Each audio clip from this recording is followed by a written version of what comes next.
Kadi yangu iko na spot yako. Just 30 minutes. Mia tu kija tutafanya. Naomba niongezee hiyo cable. Ongezeka burudani. Haya, saundi iko sawa. Kamera. Yaani nini hiyo kwa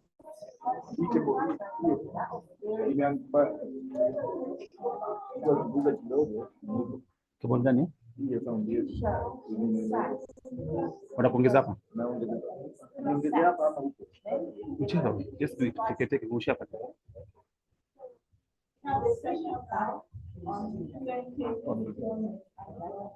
Acha.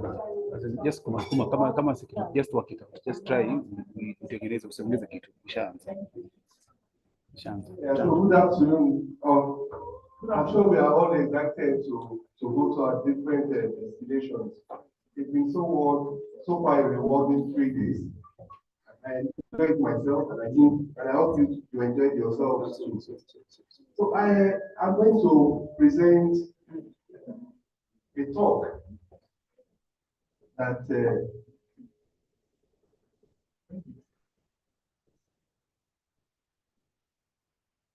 and has to do with management of time for PhD students.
Thank you. So it's titled Self-Management in PhD, the Psychology of Going Through Dictation Rate. But I'm so happy that this is the last topic for this program. I'm happy because any of the things that we'll be discussing today has been discussed by the keynote speaker on Monday, and many other presenters have also touched on this. So I'm just going to coordinate the discussions around what we have this afternoon. So the next slide, please. Next slide. So what is self-management? It's management or by oneself.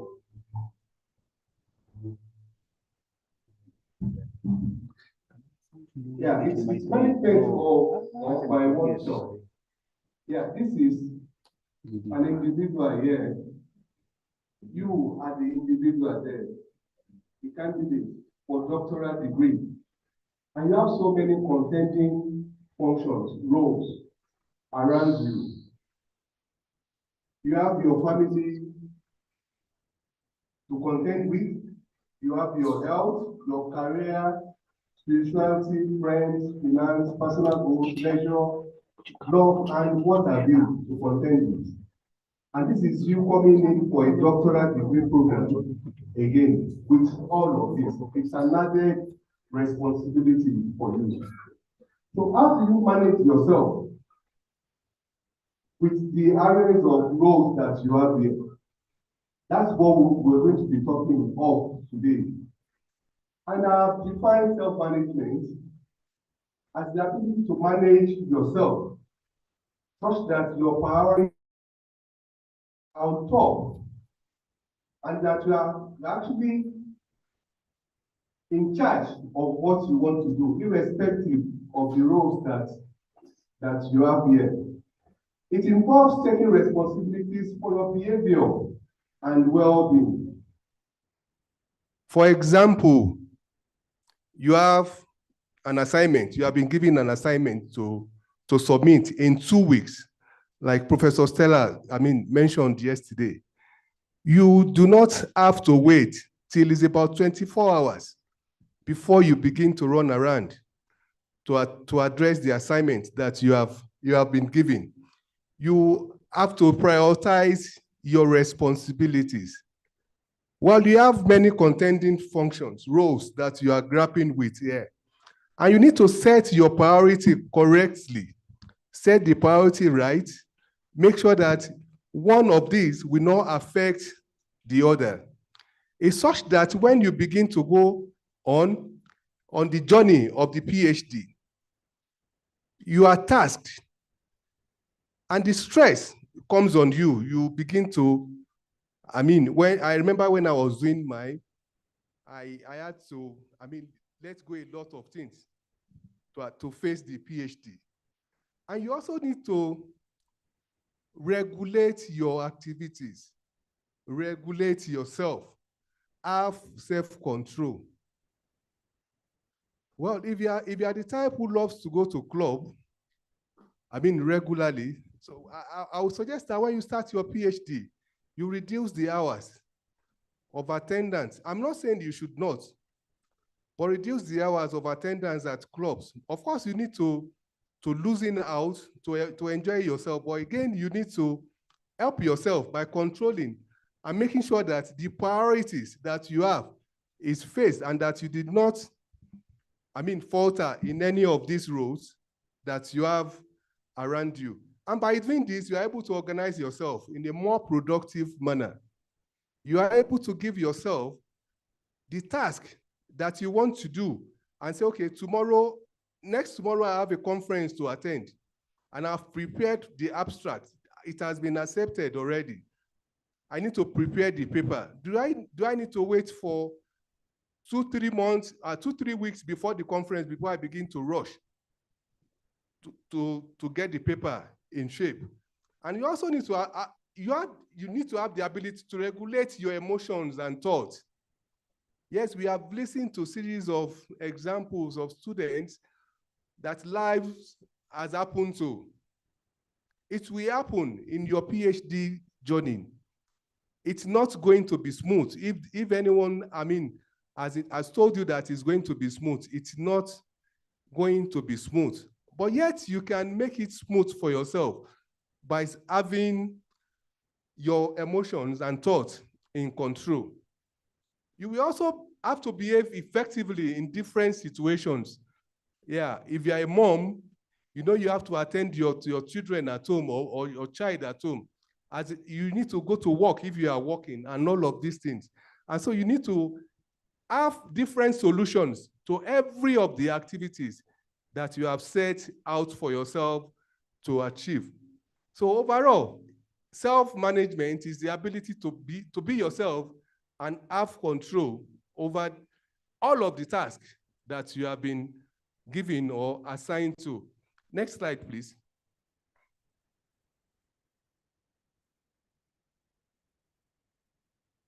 So why is self-management important? Yeah, using problem-solving skills and coping skills to develop healthy relationship in your PhD journey.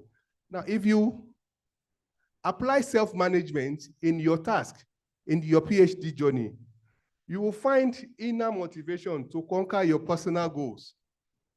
You will have confidence to address issues and say, now I have different tasks, but I've assigned specific time, days to address these goals. If you do it, getting through your daily task will be very easy. It's not going to be difficult because you have already listed out what you need to do. I have a lecture at 7 o'clock, or I need to get to the library at 7 o'clock. You have to leave your house at about 6, depending on the distance to the school. Or I have an appointment with my PhD advisor he has said I should see him at 9 a.m. You don't rush and say when it's 5 to 9, begin to rush and say that's when I'm going to, you will miss the appointment. The advisor will, of course, have other things to do. And when you get there, you may be asked to wait for another 2 hours, 3 hours. So when you apply self-management, you are able to master yourself, and you experience increased productivity because you have already highlighted the task that you need to do. There will be self-productivity. You will produce so much that you would not even expect that you are able to produce. It's such that when you say, okay, I'm going to be in the library for 4 or 5 weeks, for 4 or 5 hours, and you get to the library on time, and you buried yourself in the activities that you need to do at the library, you can leave. Yeah, Provost was saying he does not read at night. Many of us prefer to read at night, but yes, it affects our health. But when you set priorities for yourself, you don't have to do all of these things. Say, I'm going to read for 4 hours. I'm going to read for 5 hours. Get to the library, read for 5 hours. Do what you want to do, leave, and then attend to other, contending roles that you have, stated for yourself. So if you self-management, you will have more energy and you focus on your commitment and your priorities. With self-management, you are committed to, okay, this, and at the end of the day, you are able to tick. Have I been able to do this today? Yes. I've not been able to achieve it today. Why have I not been able to achieve this today? You tick boxes and ask yourself, I've been able to achieve this. I've not been able to achieve this. It's only true when you have self-management. You don't allow many, tasks to get, bundled up. That's when you are able to do it. And behaving in ways you feel proud of yourself rather than giving in impulses. This is about emotions again. Do things that makes you proud. Don't cut corners. Don't use ChatGPT to do your assignment. When you are asked to do you are given assignment and you needed to submit in 2 weeks or 3 weeks. If you are able to accomplish or go to the library and look for resources, you will not use ChatGPT. But when you are rushing, you have just 30 minutes to submit an assignment. You can just go on to ChatGPT and type whatever you want to do and submit. Meanwhile, your advisor will get you. He's going to discover that you did not do this assignment because there's a way that when you present ChatGPT output to your advisors, they will know that this is not your work. You did not do it. But when you self-manage yourself, you do things that you are proud of, and you do not give in to impulses. When they call you for examination and ask you, is this your work? The first thing that examiners will ask or want to get is whether you own that work yourself.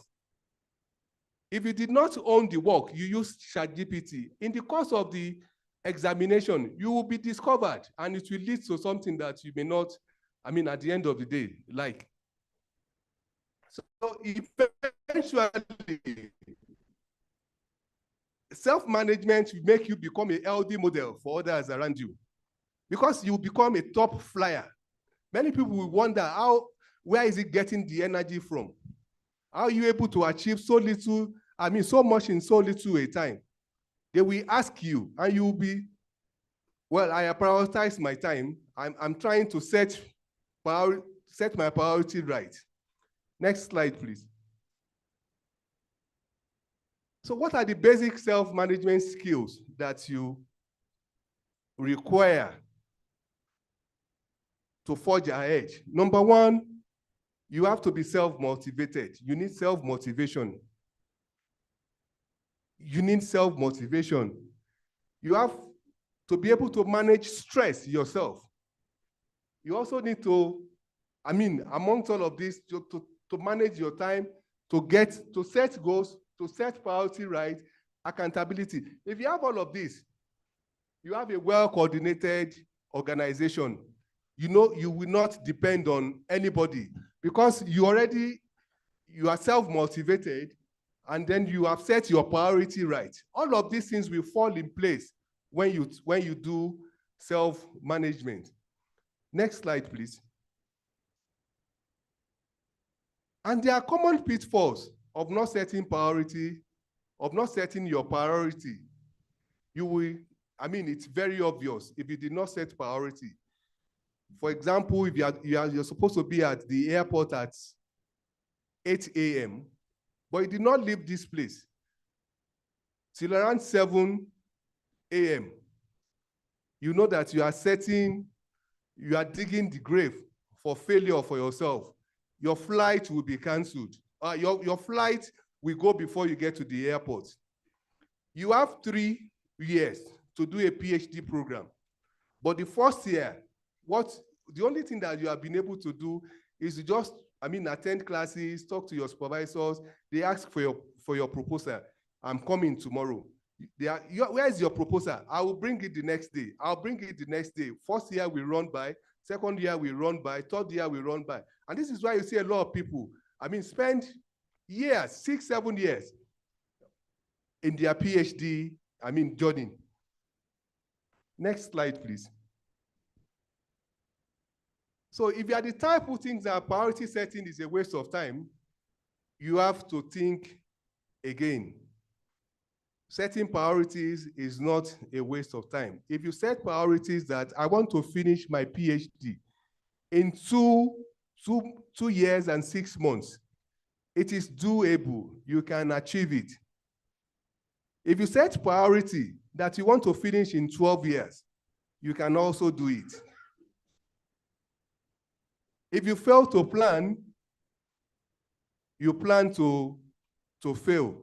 So if you think setting priority is a waste of time, then you need to begin to think again and ask myself. So if you fail to engage in priority setting on a regular basis, you risk handing over the reins of your career to others or to the kind of competitive demands that you will face.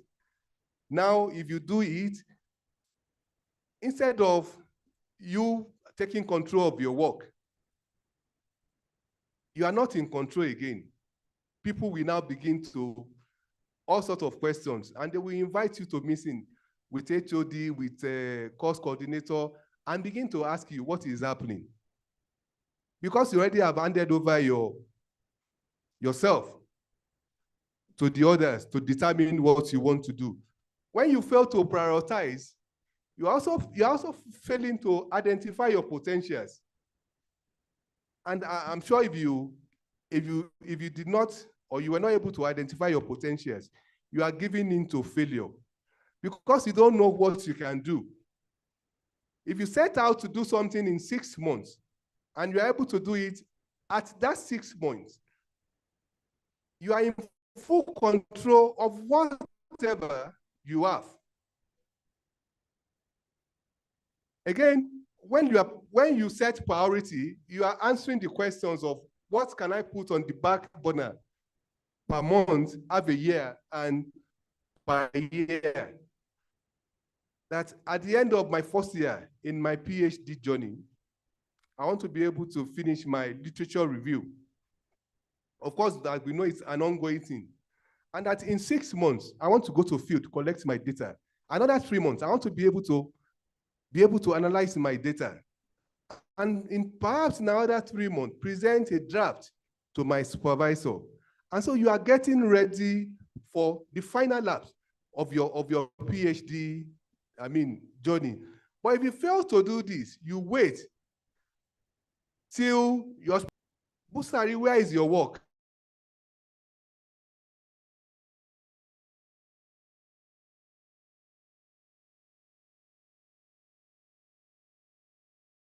No, they tick.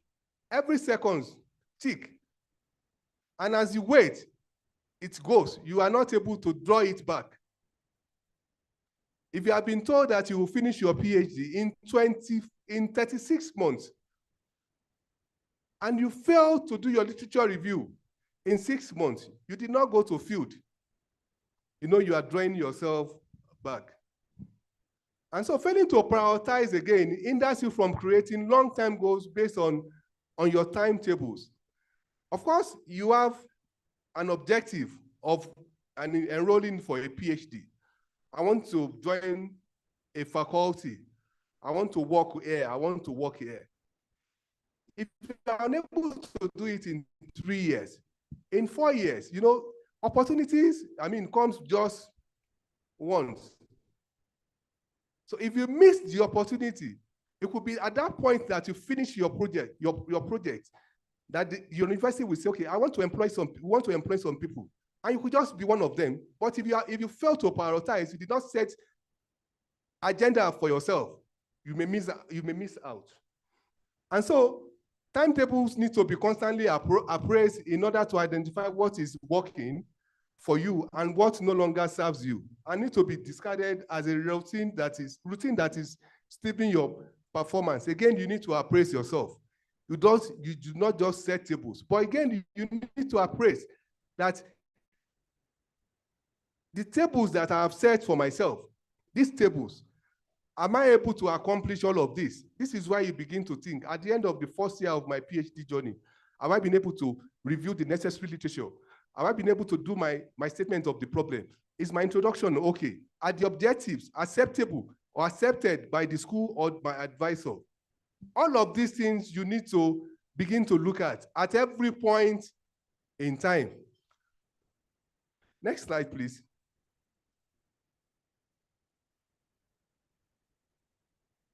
And so knowing the kind of researcher you want to be is half of the battle that you need to fight. Becoming that requires priority skills.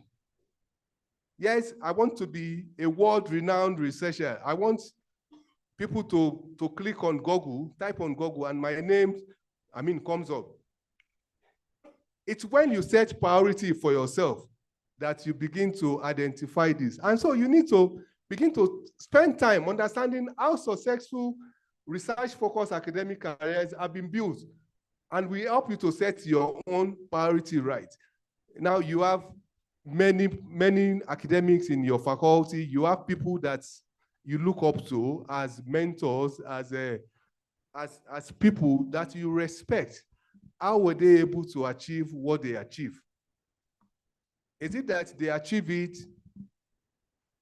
sitting at one place, or that they work towards it? No one achieves anything by sitting at a spot.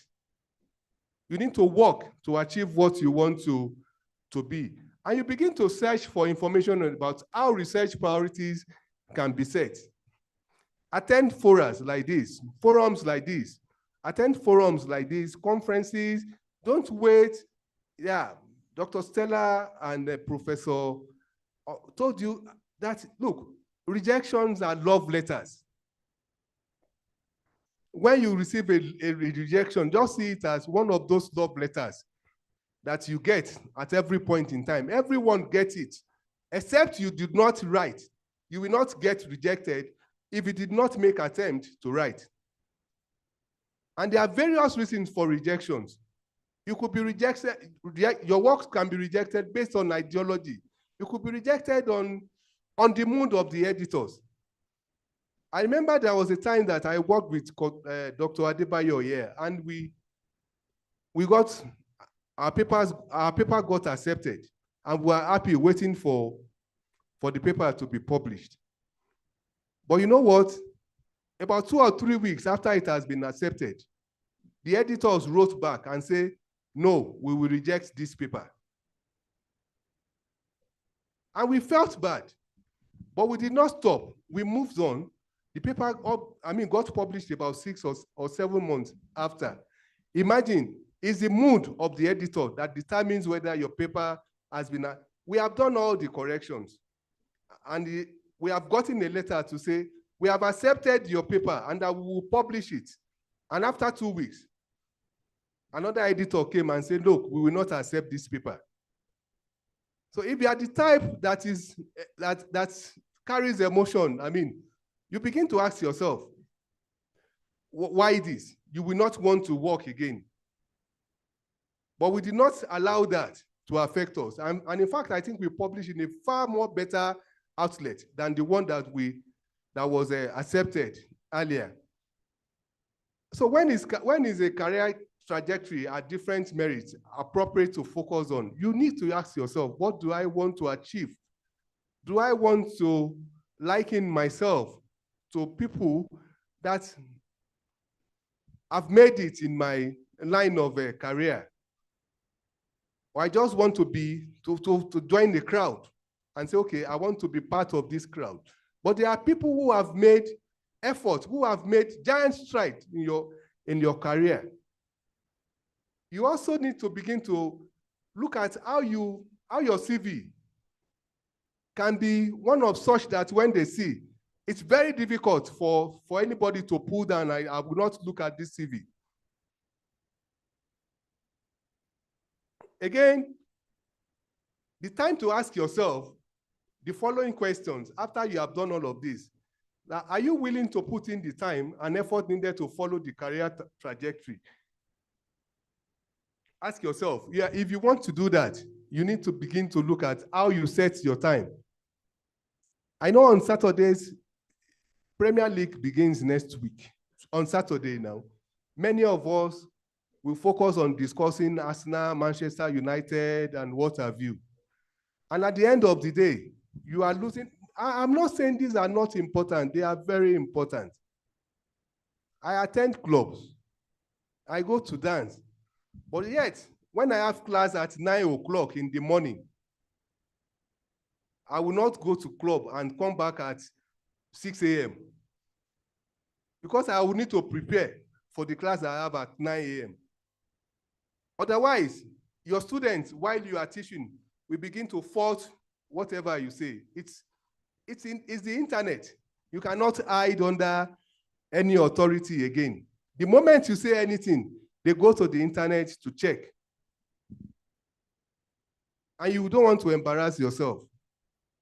Again, are you interested in following your own path and faith, or you want to join the others, be part of a crowd? Do you want to create a niche for yourself? Do you understand the consequences of your own priority setting, and are you willing to live with them? Why do you have to set priority? If you are not interested in obtaining a PhD, you will not even go to University of Pretoria in the first place. Or you go to University of Ibadan, or go to University of Nairobi, because you have a target, and you have to work with the target. You have to make sure that the target meets your own aspirations. I know, as for many of us who have the privilege to own a PhD, we all have our stories to say. The supervisors, the colleagues who has helped us, and what have you.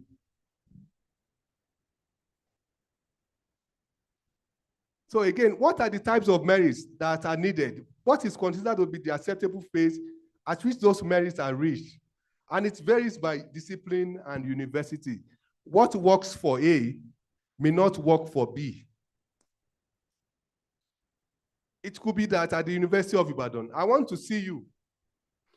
Come to my office on every Wednesday, every week. At Pretoria, it could be that you can just send anything to your supervisor. I remember when this program started, the first cohort of students that we had, they found it difficult. Meeting up with online classes. It was during COVID. Next slide, please. So when you have done all of those, you ask yourself, but is a research focus something we should strive for? Of course, applying for a doctoral program means that you have a target. But when you start, you realize that you cannot cope. Some people will drop off. I can't cope. And that's telling yourself the truth. Some will continue. So you need to ask yourself, is a research focus something you should strive for? And the answer, according to my own opinion, is no. Because academic careers tend to, after all, to be built around 3 pillars: research, teaching, and engagement. How do you balance the 3? Yes, because I want to be known, I write paper 24 hours. I don't go to classes again. The other engagements, I don't engage with the community. And now here we have said we need to communicate our findings to the society. But all that you as a researcher want to is just to publish. You want to be seen to have published about 100 papers in 3 months. The classes, that is part of your core admission to the university, employment, you abandon it. And so your colleagues will even talk. They will ask, this man is not even doing anything. You are giving administrative tasks. You are not able to do it. It's just to write. Eventually, when you are putting in these papers for promotion, they will ask, is this the only thing that you do in the university? Yes, be research focused. Know that you want to be a world-known researcher, but yet the 3 are important. Teaching and engagement are as important as the research that you have there. So managing all 3 is considered to be a must if you must secure tenure track positions in universities. And research tends to be one area that brings success in one area, which is why focusing on it can pay off in terms of the sustainability of one's academic career. And understanding how success is determined in research-focused academic careers in different countries is a must if this is what you want to prioritize. And there are some of the merits that tend to be associated with a research focus: publications, citations, funding, societal impact. Research is how these merits will be achieved. So asking yourself, what's your own priorities look like is a worthy investment of your time. So at this point, I would like to ask experienced colleagues who have passed through this stage to please tell us what they feel about the 3 core areas of research, teaching, and engagement, whether you can engage in only research, teaching, and engagement.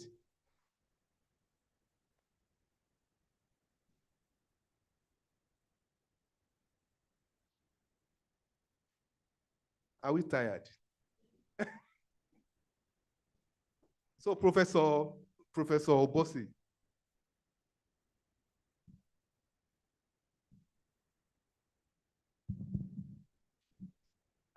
Thank you very much.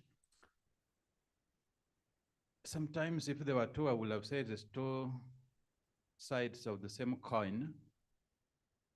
But as much as there are 3, you cannot do without the other, without compromising the outcome of all. What do we teach? We teach what we have researched on, even if it is a theme or a discipline that was put on earlier. And we don't do it for ourselves. We have to engage. And that is one of the core issues that we say that for a successful academic life, you have to refresh. You have to get new knowledge, which you are going to impart and teaching. And then who are the consumers of your research? And that's where now the engagement comes in. And we move further by indicating who knows what you are doing, whether it is through publication or it is through dissemination aspects. And that is what makes the teaching more relevant. That's what even give you more impetus to research more. So I will call them, they are actually circular. It's a cycle that all have to be carried and you walk along with them all the time. Thank you. All right, thank you, Prof. Yeah, Professor Natasha, because you started the discourse, I want to please ask that you make your contributions, please. Yeah, whether you can combine the three: engagement, research, and teaching together. So I definitely think it's entirely possible. Remember, because we have the legs in terms of community engagement, research, teaching, and learning. So, and also just note that community engagement would be more than just taking or giving soup to the homeless. It would be, you know, where you're also transferring skills and also learning from the communities that you are engaging with. It's not just a one-way process. And that, as Prof. Or Dr. Obosi said, you know, it feeds into your teaching and learning, but then also with research, you can publish on it. You know, so we have to be really smarter, work smarter, not harder. So in terms of your practice, in terms of what you're doing, you can also publish on it. And if you, and part of academic citizenship would be also scenarios like this, as well as when you, for example, work with government. Thank you, Prof. So what I'm trying to say here is this: yes, that research is very important, but that the three are also, I mean, important. Like Professor Obosi said, you teach because you need to confirm the validity of your research, or you research because you want to do something. And then you also need to communicate the ideas out such that it does not become, I mean, something that will be on the shelf and you are not able to make use of it. Next slide, please. I'm reminding of this.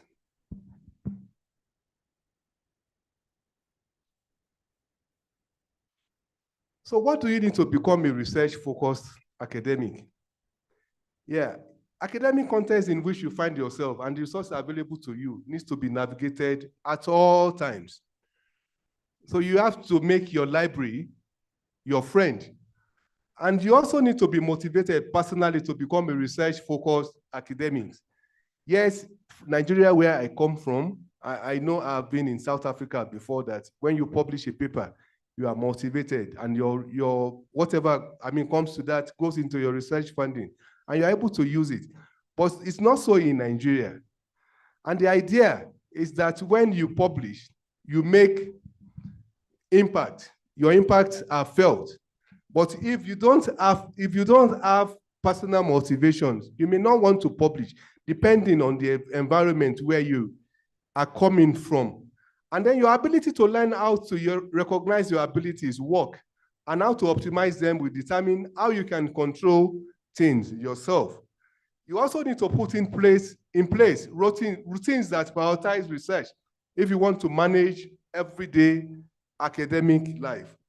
And it is incredibly useful to have interpersonal skills, but these are seldom enough if your number one priority is becoming a research-focused academic. The next slide, please.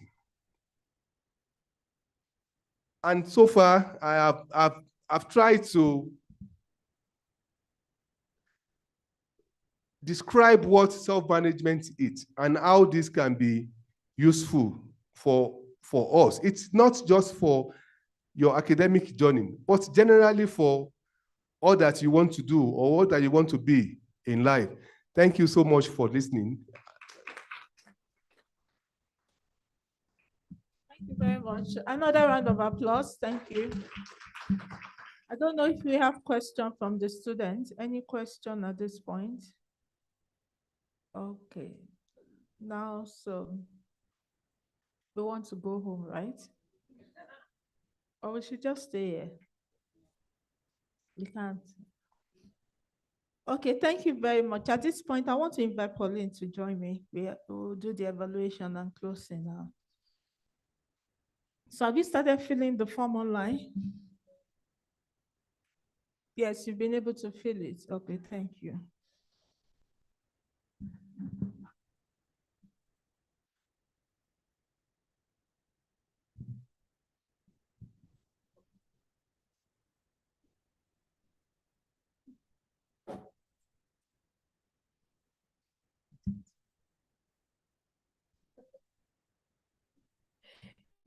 afternoon. How does it feel? You're tired, exhausted. Okay. So we are coming to the tail end of our 3-day engagement. And I was not here in the morning. I tried to follow online where I could. And I saw that there was a lot of engagements that was going on. And I was very gratified. So we always capture such moments to get rapid feedback, real time. So I know you're on your SurveyMonkey, and greatly appreciate your input because we take it seriously for our M&E and learning. But we also take this opportunity to hear it from our supervisors, our students. It's just a very open forum. So we'll take about 5-10 minutes and open the floor for that kind of feedback. And it's just open, honest feedback of the program itself, and particularly how PASGA is running the program, but also how it's experienced in the different universities. So this is an open conversation. That feedback you don't want to openly talk about, but it's very valuable feedback that you want to convey. Feel free to put it in the SurveyMonkey, because that's an anonymous tool that we will use to still do the same. So who wants to get us started? I can see my good friend, Professor Masia. Do you have anything to get started? Yes, please. Thank you very much for hosting us. I really enjoyed my stay here. If I'm to speak freely,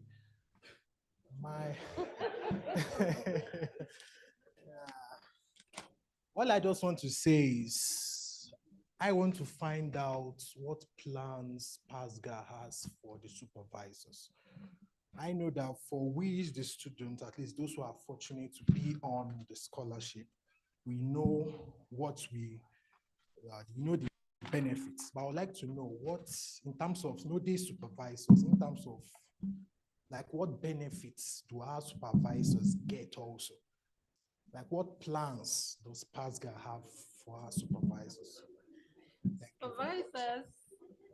All right. Who is supervising that student? That's the question I want to answer. Who is your supervisor?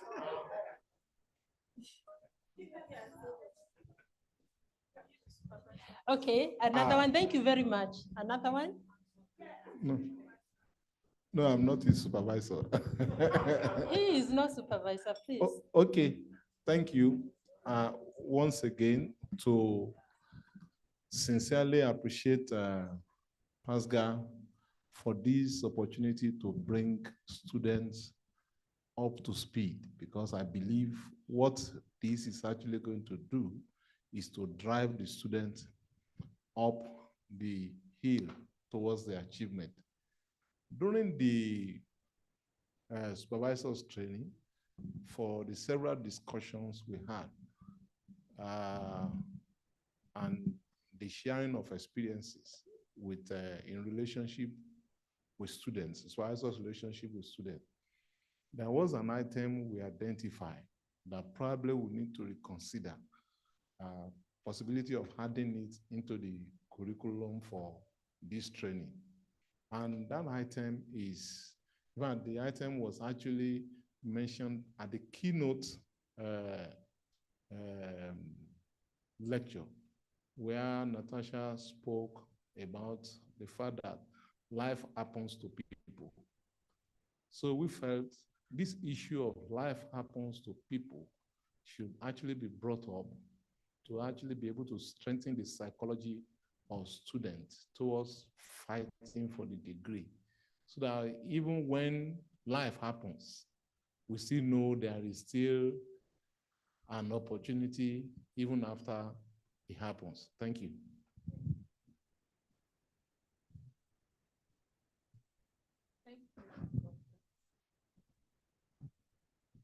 Thank you so very much for the interactive section we had. I would like to encourage Pascal to encourage the students to make use of the digital innovations, so that especially the aspect of storytelling. It really encourages and makes one to be able to summarize whatever the project you are doing in a concise manner, in a way that it will have meaning to yourself and to the people that you are communicating with. By this, I'm exposed to a bit of writing a story since we came, and it's not easy, but trying to write about 5 lines, I was very happy that the audience will be able to feel the pulse of what I'm trying to do. So the storytelling, well, in the area of different platforms, I'm used to the Medium platform. I think Pascal needs to let us know the platform that you are using for storytelling. It's some you have to pay. It's important so that we will see the activities of our students. Thank you.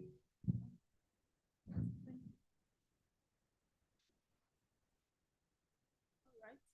Another university. So maybe I should call mine a wish. I wish that there was an onboarding program, you know, at the beginning of the, should I call it? Yeah, of the PhD program. That would have helped me put my next 3 years into perspective more. You know, I would have been able to have like sharper visions and what is expected of me in a public policy program.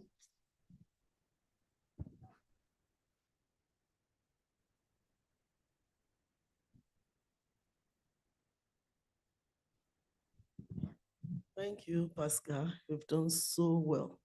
But I would also want to request that we should involve public policy advocates who can be models for these students from now, you know, so that they will see people who are actually in African public policy and they could look up to them in future. I want to be like this person. I want my life to be like that. Please, let's involve them. We can bring in 1 or 2 of them during the next year's program so that they will speak to the students. There will be a practical example. They will have a feel of what is going on and not just learning about it. Or if we can have 2 people physically present, sharing their experiences, it will be better for them. Thank you. Can we have other universities? Thank you very much, University of Ibadan. Thank you very much. Other universities? I think University of Ibadan has to pay for the long journey. University of Nairobi. You are happy? University. Eva, you want to say something? Okay. University of Pretoria. What did you say? The University of Ibadan.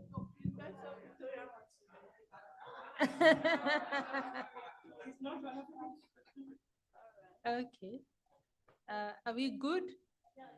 Okay. So I must appreciate the comments that have come forward. I just want to give very quick responses, but some of the responses would need to be thought out more to see how they can be implemented, because indeed all of them are very, very important feedback that we have got. What plans and benefits for supervisors? That's a very, very important comment, particularly coming from the students, not the supervisors themselves. So let me explain briefly the structure of this program. The program is a university program. The university is responsible for implementing the curriculum that was developed collaboratively. But, and the university delivers the program. The university is responsible for recruiting and retaining the supervision process. PASGA went a step further and found resources. I think we mentioned this at the beginning, that we are generously funded by the Carnegie Corporation of New York. Yeah? There was something here. I wanted to show you the logo of Carnegie Corporation of New York. They are the ones that are providing scholarships. I believe all of you are on scholarships, isn't it? They have supported the network. So over and above the direct scholarships that you get, they support this kind of gathering because they recognize that the students need to network among themselves, but with their supervisors. So that's also support to the supervisors to give us the opportunity to interact with our students across the network. More importantly, we lay a lot of emphasis on co-supervision. We talked about this at the beginning, isn't it? Co-supervision, whereby a supervisor from one university can supervise a student in another university. So what we have also provided is for what we call supervisors mobility support, so that they can come and engage with their students, but also their co-supervisors, their colleagues. They can network, they can give lectures. I believe some of you have been lectured by university lecturers from another university, or perhaps it's the other cohorts. But Cynthia, Cynthia, yeah, exactly, yes. And how did it feel? It's awesome. So that's another support for the supervisors. But what I must say is that supervisors are so invested in this. And in as much as it is possible to support them, it is also recommended that they're supported. The supervisors themselves are self-driven. With or without support, they want to see success. What's the message that I'm passing here? That the students must put into practice what they have learned today, but indeed what they are taught every day by their supervisors. We continue exploring other ways of working together with our supervisors and also with you. Long story or long answer to that question. All right? Life happens to people, and we should include something in the curriculum. When we met with the supervisors, and largely yesterday, we had a whole session with the supervisors talking about how do we support our students? And we looked at different ways of supporting students because life does happen. So first and foremost, the supervisors are well equipped to support the students when life happens. And we have seen that. We've seen that with some of the students who have graduated. Life did happen to them, and supervisors came in very, very strongly and supported the students. They were able to finish. Others are going through.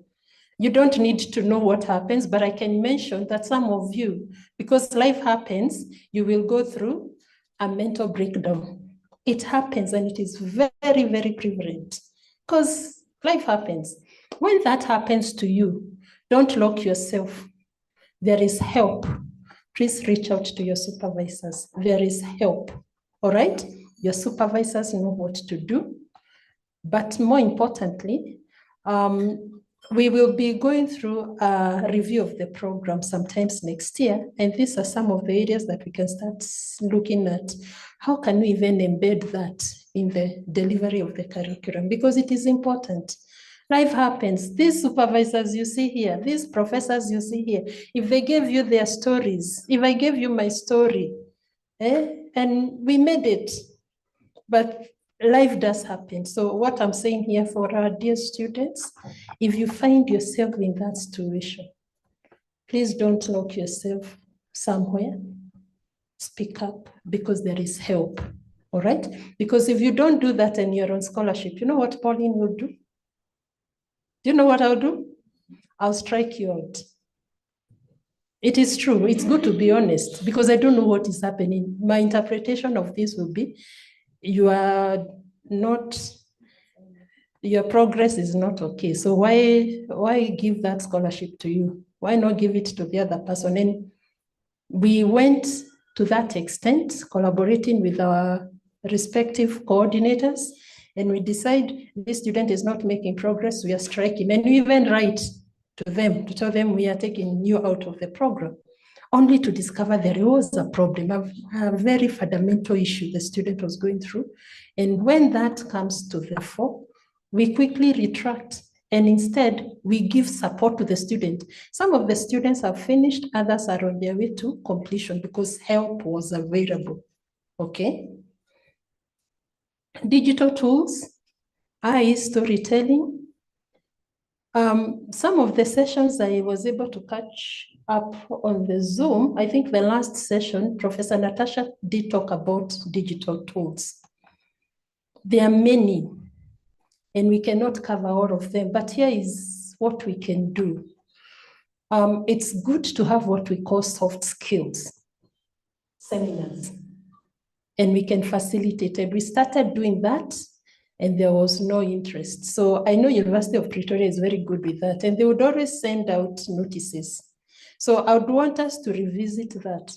We are all the time learning, and our good professor here can facilitate a seminar, isn't it? So we can do a joint seminar, virtual seminar, where we go through some of these skills. Some of those skills that you think, soft skills you want to have, we can facilitate a joint seminar where we can learn from each other or get experts, because experts are there. Remember, in the session I facilitated on Monday on communicating our research findings to different audiences, I did allude to storytelling, isn't it? But there is also digital storytelling, and you need to know how to do that. Because your findings, how are you going to even disseminate to those people who may not even be able to read our stuff, okay? So what we can do, please liaise among yourselves. I know you have student representatives. Talk about that. Student representatives, share that with your various coordinators, and we will pick it up from the coordinators. We are happy to coordinate a convening and even identify help. It happened when we felt that we wanted to know how to write academically. Most of you don't know how to write academically. You only come and learn. I'm one of them. I had served, I don't know how many years in the development world. And my communication was in bullet forms. My first assignment, I do it, I'm marked, below average.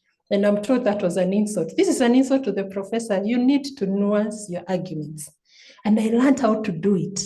So we want you to have all those skills, because most of you, majority of you are coming from the working. You've forgotten how you write academically. So for you to be effective, we did that. We got somebody from University of Pretoria to help with academic writing. Yes? And that is giving you a boost over and above what the universities are giving you. So if we could do that, we can still do a lot more that the university is not going to spend so much time on, but getting that extra skill is good. And PASGA is happy to do that, all right? So the process is simple. Let your representatives share that with your coordinators, and the coordinators will write to us and we will coordinate that. Onboarding program, we will discuss that with program coordinators. That can be done at the university. And I'm sure it happens, but we want this to be an exemplary program. So we want to put more strength, strengthen the process. So we will revisit that with the various coordinators. By the way, when I talk about university coordinators, do you know who I'm talking about? Who is your coordinator? Doctor? Oh, good. Good. Who is the coordinator of University of Nairobi? Dr. Obose. And you know him. Who is coordinator University of Ibadan?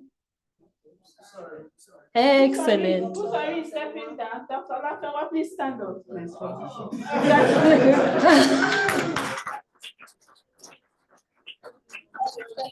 And then it's supported by Dr. Ebel Obose. So two of them. Yeah, good, excellent. Yes. For University of Ibadan, let me just finish the introduction. We have the new head of department, Professor Ademinke Ademinke. We have the new dean of the Faculty of the Social Science. These people are the key people on the program, and some of us will move. Professor Ige, thank you for coming. That was an important introduction being done in JAS. You see how important JAS is? Yes. So welcome on board. This is the exciting program, and we are happy to work with you. Well, we say a big thank you to the outgoing colleagues. You've done fantastic work, and we have enjoyed working with you, but it is good. And this is important because we are a network, so we all need to know one another. Then finally, involve public policy advocate. This is so important. Last year, we made an attempt to do that. I know you were there when we had intergenerational dialogue. Yes, who remembers who talked to us? She was there. Some of them, even you were there. She was there, I can see her. You forgotten? Who was there? I can see Nancy was there. You people have forgotten that we had this wonderful policy expert, academic leader, who talked about his journey. Yes, as an academic leader, administrator, DVC of a university, and then how he navigated the public policy space. So we've taken that feedback. Next time we'll try to do that, but again, it's feedback for our respective coordinators. We will work with them to see how we can bring in public policy experts into the classroom. So thank you very much. We will carry on the discussion and this feedback, and we'll see how it is implemented in the various universities. Thank you.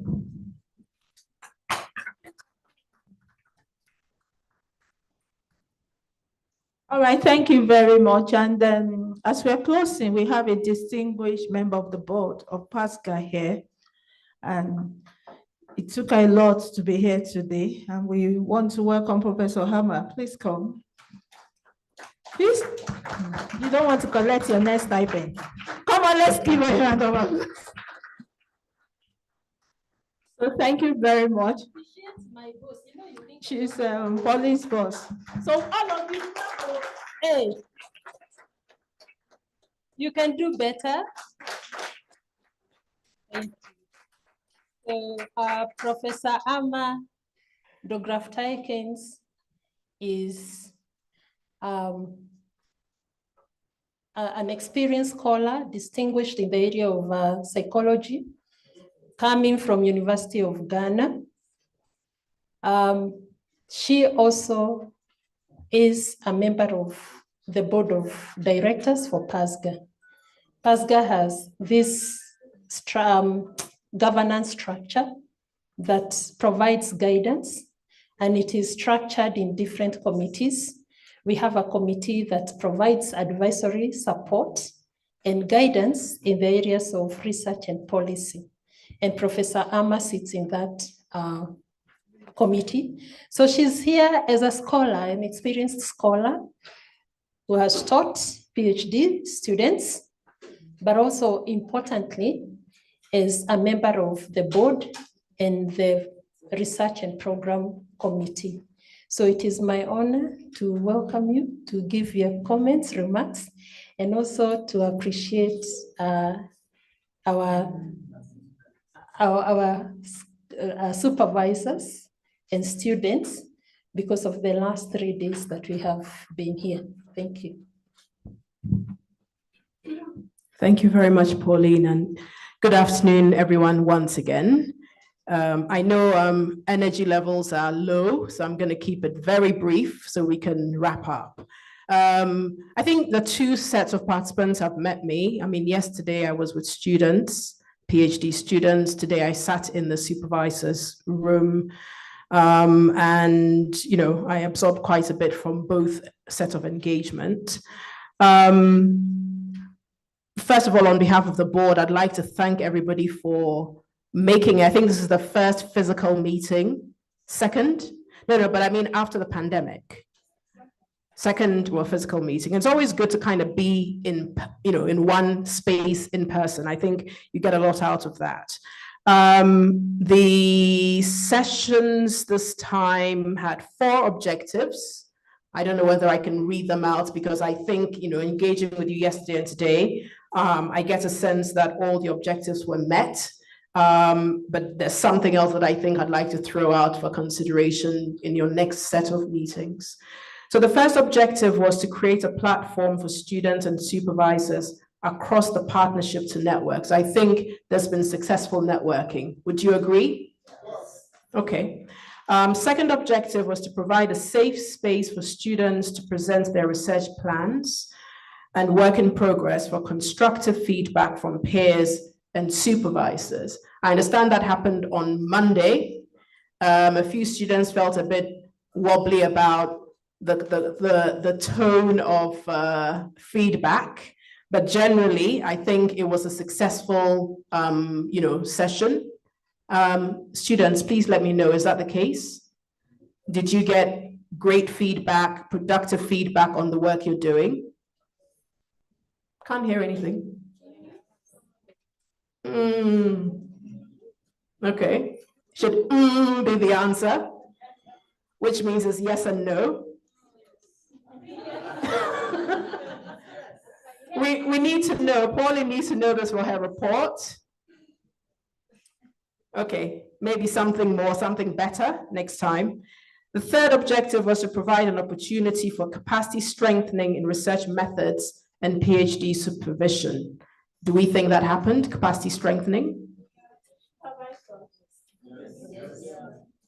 Yeah? Okay, it's not resounding. The fourth objective was to motivate students and provide practical insights in their PhD journey in order to enhance completion rates. Did we achieve that? Okay, more yeses than ums, so I think, we're on the right track. I mean, look, generally, I think these kinds of programs are really, important, particularly in our African context where PhD students feel more isolated, feel less connected to their peers in their departments across their universities, right? I think when you have access to networks outside of your department, outside of your university, you have a more enriched PhD experience. So it's great. And I think that the DPP program is similar to the Carter program. I don't know that you've all heard of Carter, which is actually doing a similar thing for PhD training, postdoc training in public health on the continent. If there was just one thing I wanted to add in terms of what I observed and what I think might be missing, is maybe we had an objective to create a network of public policy supervisors and mentors, because what I saw in the supervisor session was more of a, how do supervisors help PhD students finish and finish well and so on. There's nothing about how do we support supervisors? How do we build their own personal capacities? How do we create a pipeline of training? So for example, what happened at University of Ibadan where the old guard has shifted to the new guard, we have a similar thing across universities, because we know succession planning is a big problem in African universities. People tend to stay in their jobs for way too long, and we need to figure out how we create a succession planning. So, Pauline, that's just something that I noticed. So maybe next year we can have a session on the PhD supervisor's journey, maybe, or the research mentor's journey. So we get a sense of how people are, building their capacities to train students, support students, but also maybe to fill in that really important gap of the postdoc early career years where people also feel abandoned. So I think I would like to wrap up with that. I think it's been great. I've enjoyed being here, and I hope to hopefully see you, next year maybe, or see you on email at some point. Thank you very much.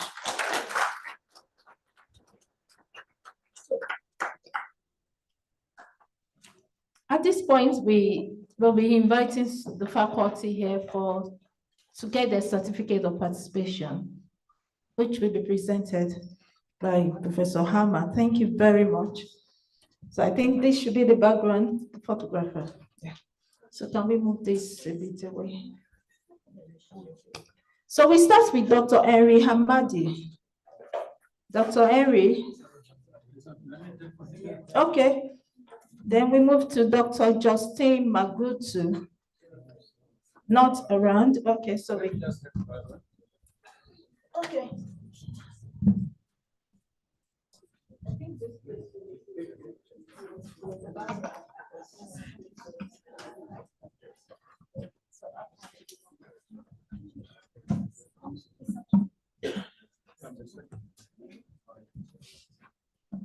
All right, so this is for Dr. Henry.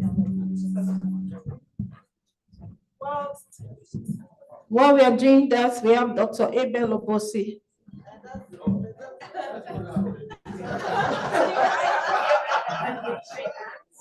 No, she will have to give. I have to give it.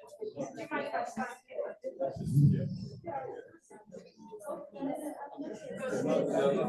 I have to get that.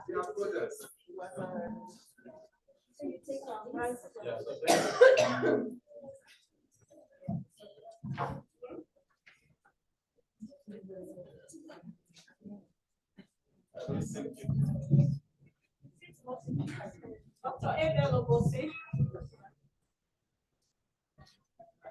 Followed by Dr. Usman Ojedoko. Thank you. And then Professor Ayokunle Mobowale.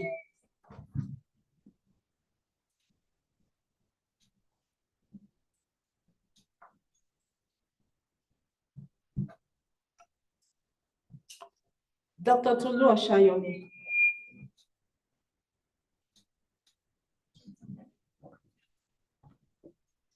Dr. Stephen Lafewa.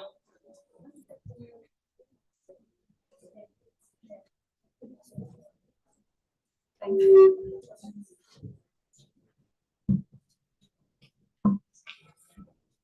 Dr. Stephen Lafewa. Dr. Olutoyin Fashaye.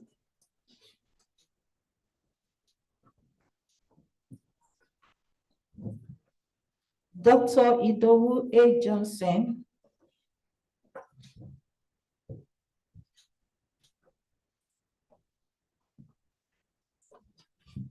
Professor Michael Shiyoyo. Am I right? I'm so sorry.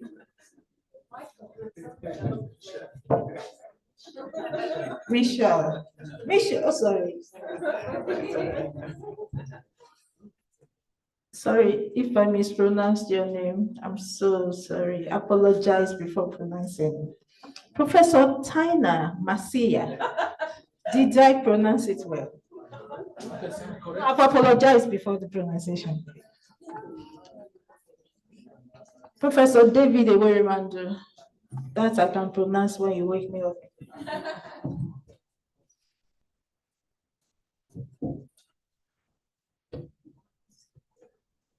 Then Professor Adebimpe Adenuga. No, you spoiled it. No, Dr. George Katete. Yes, you don't need a Professor Adams Olo. You don't need a photo for that. Professor Philip. Professor Fred is gone. Dr. Solomon Owuche. Dr. Joseph Obosi, is he gone? Okay. Dr. Oscar Otele. Oscar, I thought I saw him. Dr. Kudus Adebayo is here. Dr. Husari after that.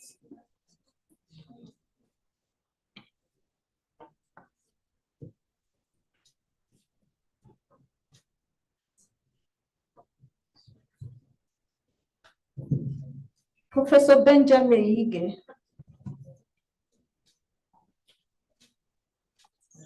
Professor Ige.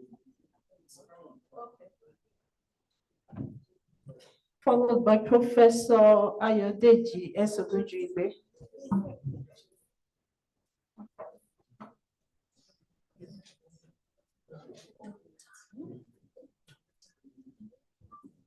Professor, get the van.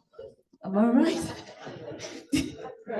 Stella, I'm going to fight you. I have apologized. Now I want to learn this well because she's my friend, Bauchai, Dr. Stella.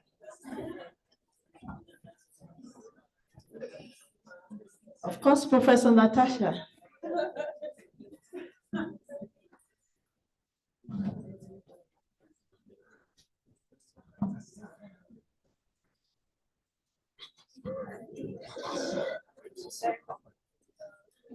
Professor Eunice, is she still here? Okay, Pascal, you have to pick this for her. Professor Eunice is here. Is she still here? Professor Eunice.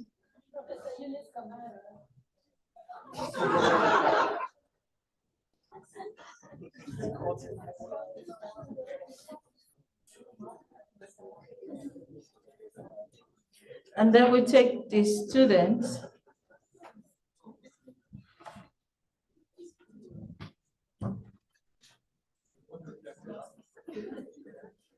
So we start with, okay, we have to take the picture again.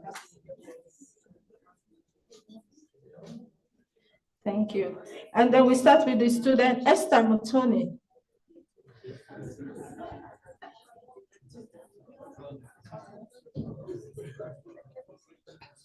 Eva, don't worry, I'll just call your first name, I'm sorry. Jemima.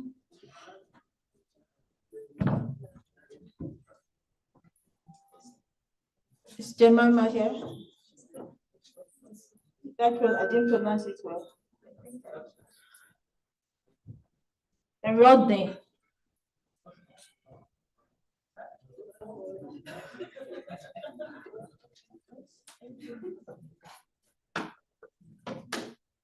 One I will try.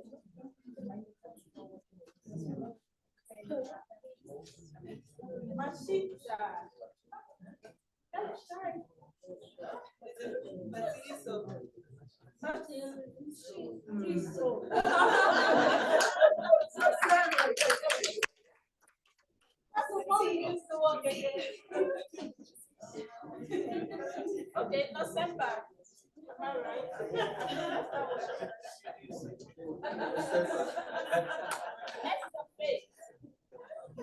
We are not separate.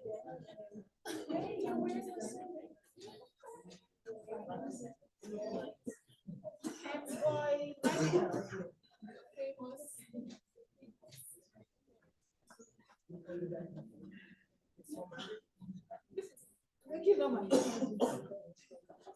Muiba, did I pronounce it right? Yes.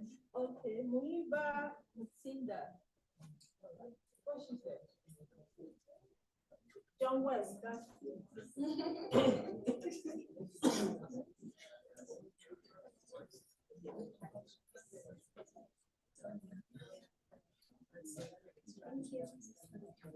Simon Zulu.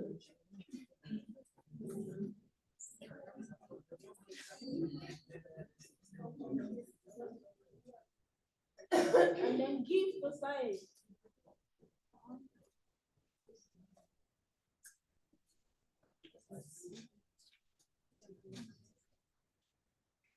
Lawa Akim.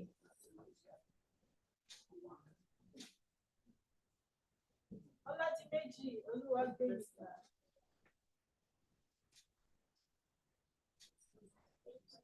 Charles.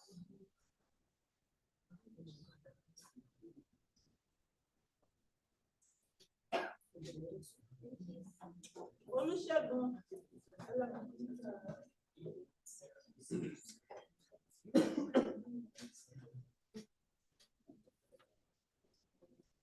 Oluwatobi David.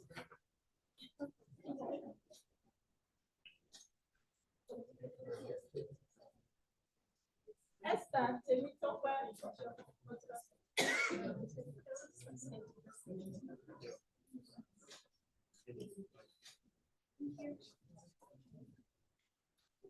Lukayat. Thank you. Jayla.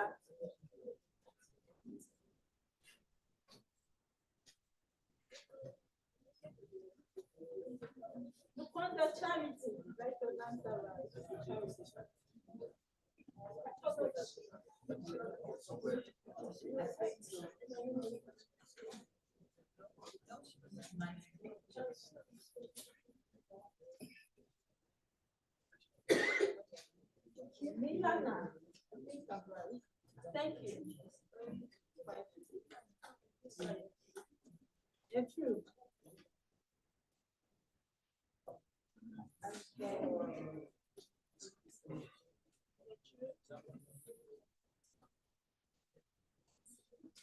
Guys, mom? That's the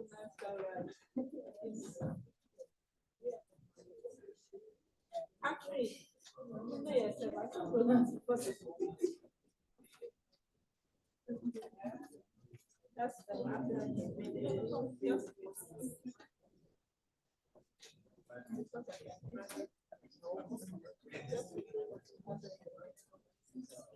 and then Moluke.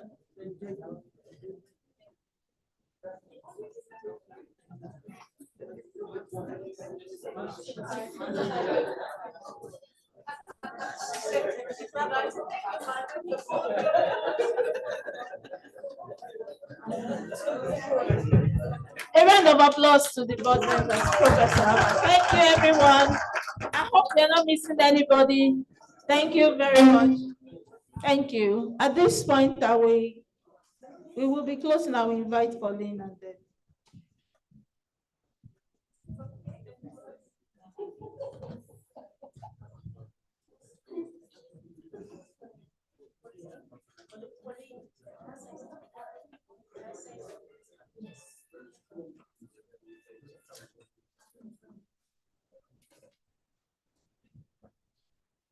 Thank you. I'm crashing the podium. I would like to say thank you to Pauline, Martha, all the team that supported you in putting the program together, your gracious hosting of us. I speak on behalf of the SPMA. I can't on behalf of the rest, but I know that with the funding that you make available to our students are able to focus on their studies. And that changes their lives. So we are incredibly grateful to have been here today or this week and for the hosting that you've given us and the wonderful reception. So thank you.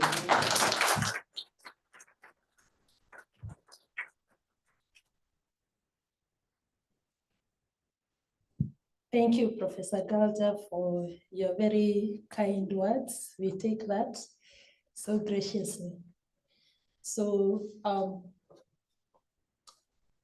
time moved so fast. Just the other day you were here. Yeah, time has really moved fast. And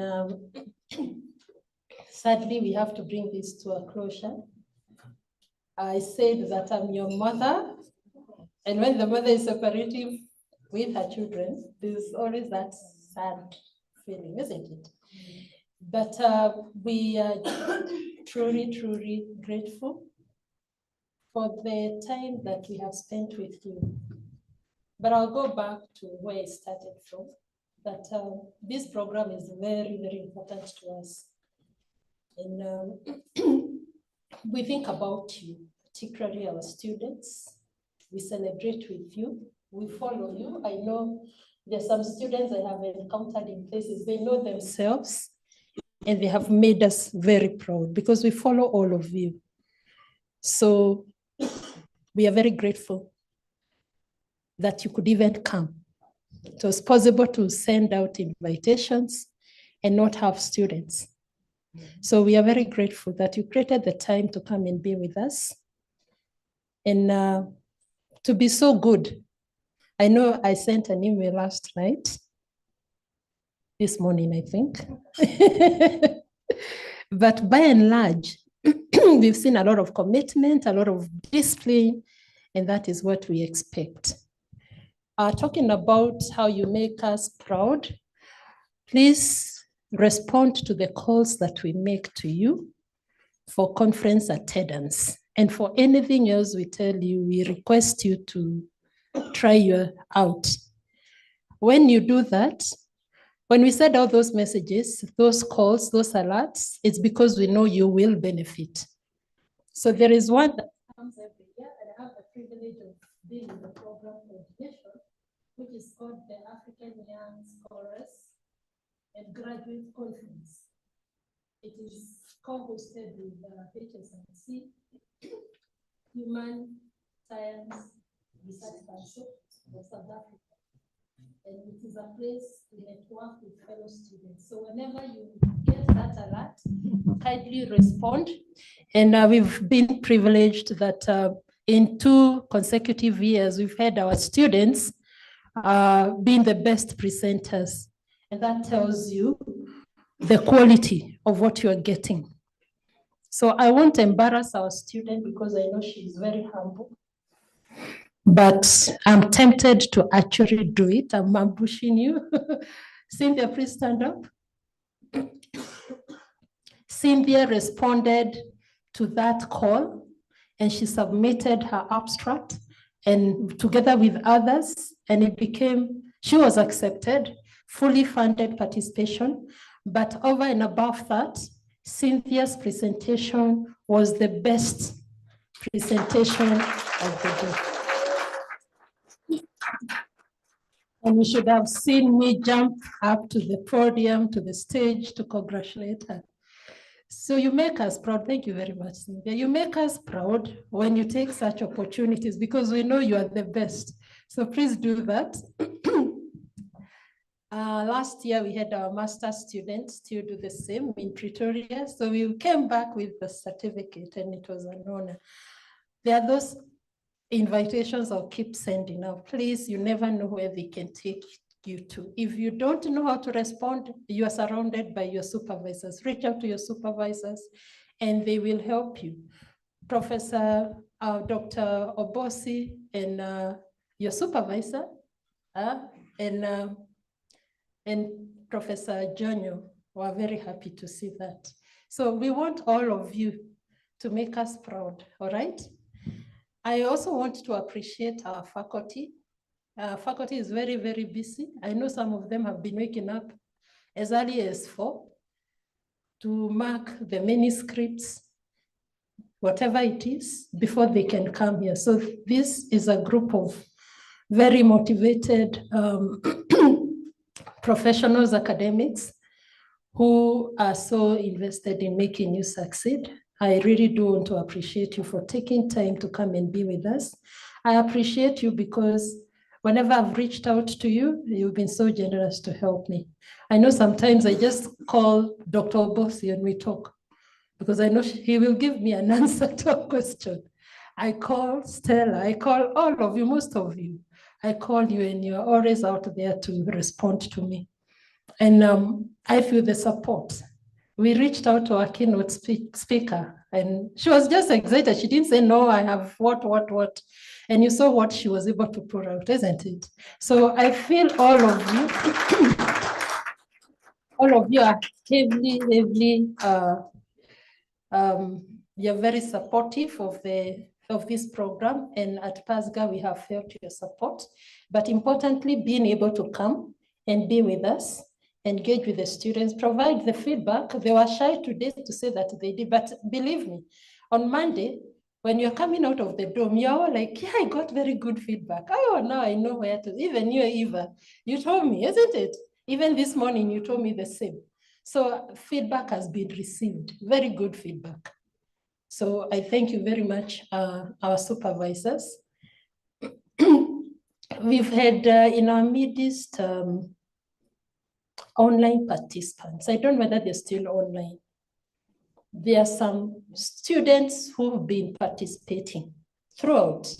There are some faculty lecturers who've been participating throughout.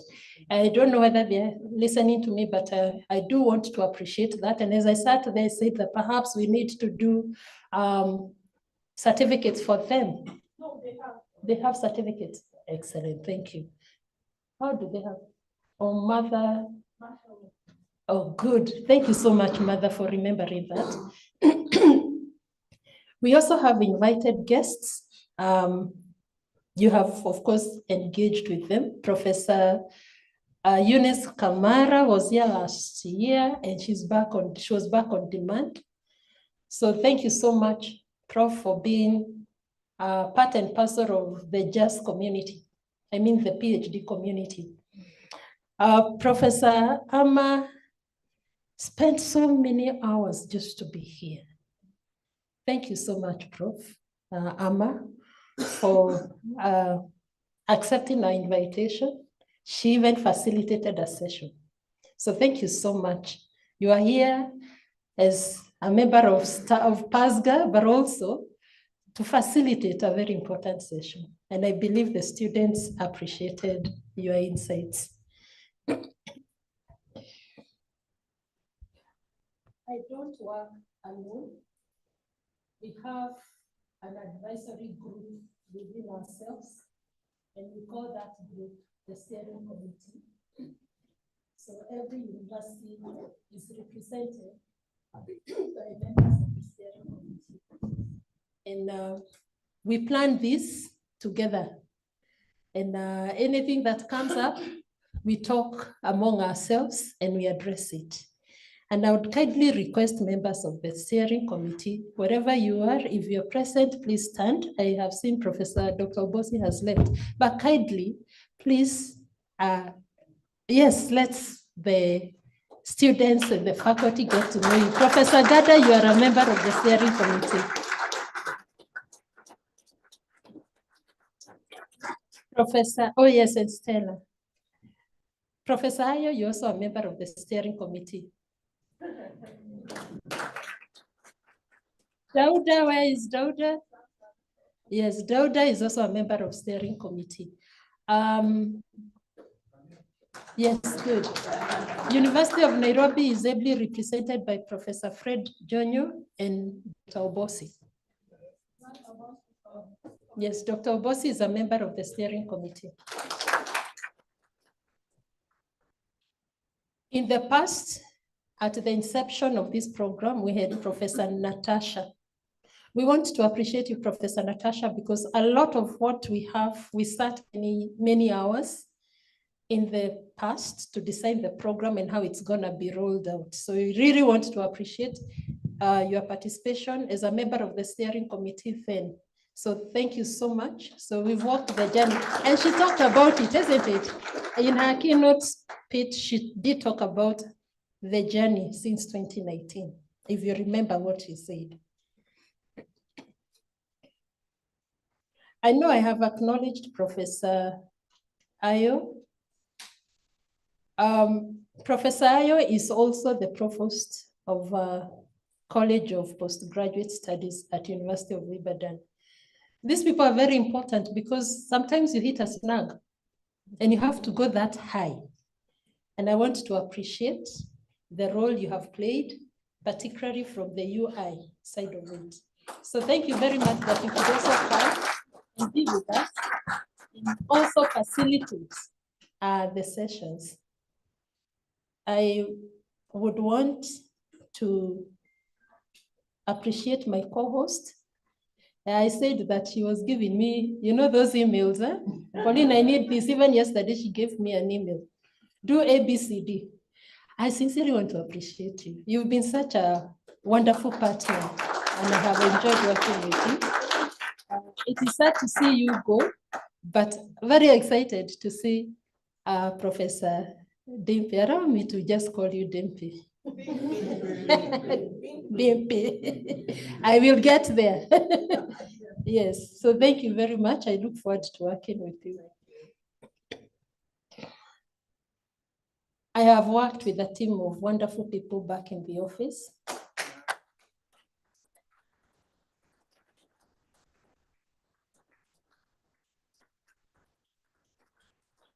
Mother has literally done it. Thank you so much for being mother. Yeah. And mother became mother, isn't it?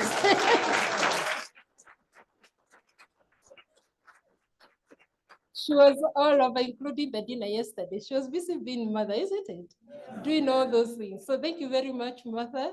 Thank you, Martina. Thank you.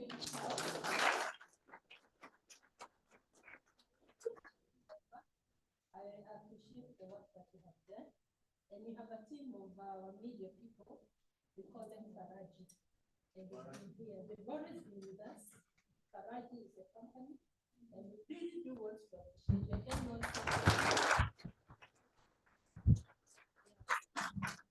thank you for keeping the memories. If you are here, I think on Monday, their past work kept, we got a feel of how it was last year. Because they've kept the memories, they've captured the photos, they've captured the interviews, they've captured the videos. And everything we have done here, we have a proper record of it. So I do want to appreciate you. I know the hotels people are not here, but they've been great. They've given us special visits. They've been very, very cooperative. So I really want to appreciate them in their absentia. Their director called me and I provided that feedback to say that we've not had serious issues. We've been well supported. So with that, I hope I have appreciated everything. With that, I really want to bring this to a closure. I have just a couple of announcements, and Mother, you can make the ones I will forget. I've been told by somebody very senior that I should not allow anyone to go to my room. Please, if you must go out, there is a highway place. And Nancy and her friend can tell you how to get there. So they have a store, a supermarket, so you can get your Kenyan. Unfortunately, we don't have an ATM. Yes. Please see them. If you need help, they will give you tips.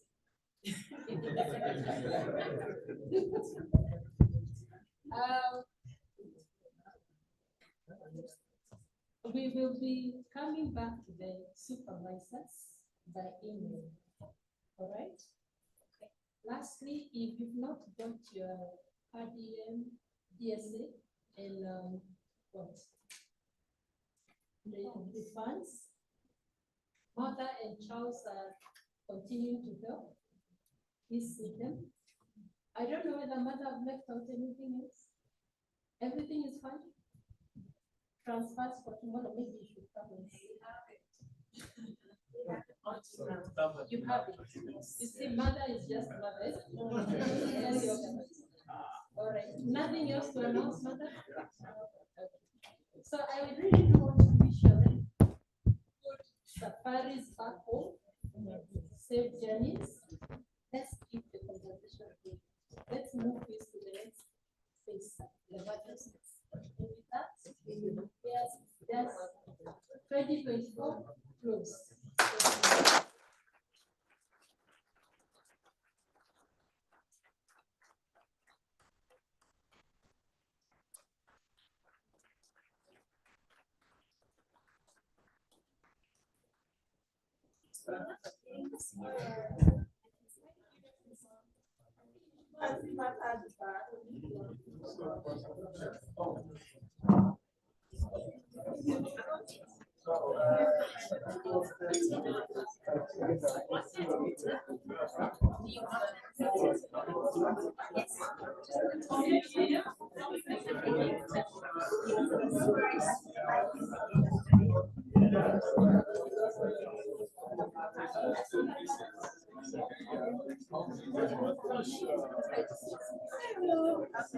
It's your baby.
Mimi nimeenda kushuti na nikapata nani ameshatoa kazi. Asif huko ni ape chukue. Sasa mbona anachukua kadi yangu na kadi ziko hapa? Anachukua nje kadi yangu na zake ziko hapa. Wewe ni joka. Nikikuuliza ni wewe umeniambia uchukue kadi. Wewe ukienda kushuti na shughuli unataka kuniblame mtu mzima. Una blame mtu mzima unani blame. Cheki mtu mzima. Kadi yangu aje huyu. Mtu mzima. Hata wacha kuongea. Hata kuna goli nyingine bado na Faraji achana na yeye. Faraji inamwambia